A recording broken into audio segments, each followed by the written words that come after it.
ہم کریں گے ہر مظلوم کی حمایت۔ السلام علیکم، میں ہوں حورین فاطمہ اور آپ دیکھ رہے ہیں حمایتی نیوز HD چینل۔ نظر ڈالتے ہیں آج کی اہم خبروں پر۔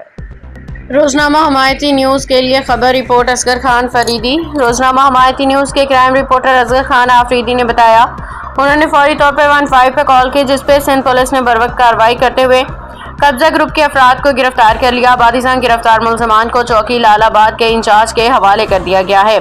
اصغر خان آفریدی نے سندھ پولیس کا شکریہ ادا کرتے ہوئے کہا کہ شاکر نامی شخص ان کے پلاٹ کی چار دیواری پہ اپنا نمبر تحریر کر کے پلاٹ فروخت کرنے کی کوشش کر رہا تھا۔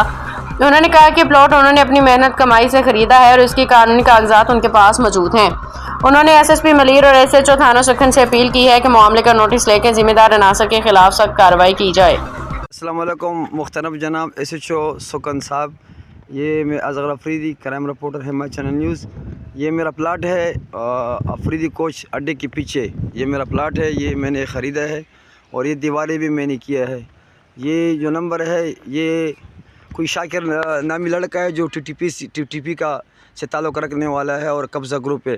اس نے میرے پلاٹ پہ یہ قبضہ کیا ہوا ہے اور یہ نمبر بھی اس نے لکھے ہوئے، میرے نمبر مٹائے ہوئے، اس نے اپنے نمبر یہاں پہ لکھے ہوئے۔ تو ابھی میں 15 پہ کال کر رہا ہوں اور متعلق SHO کو بھی اطلاع دے رہا ہوں کہ یہ پلاٹ ہے میری اور اس پہ جو ہے نا شاکر نامی شخص ہے جو TTP سے تعلق رکھنے والا ہے، اس نے اس پلاٹ پہ قبضہ کیا اور یہ قبضہ کرنا چاہتا ہے اور اس کو میرے خیال سے کسی پہ فروخت کیا ہے، مگر میرے غیر موجودگی میں، کیونکہ میرا عثمان شہید میرا بھتیجا شہید ہوا تھا، میں اس کی معاملات میں تھا، ہم اس کے غم میں تھے، اس نے جو ہے نا اس کا فائدہ اٹھا کے یہ فلیٹ پہ نمبر لکھے۔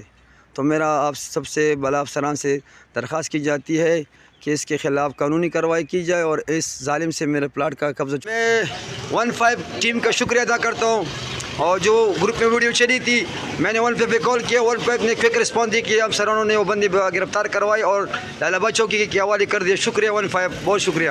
خبر رہیے ہر جگہ ہر وقت، جانیے ملکی و غیر ملکی حالات و واقعات یقین کے ساتھ۔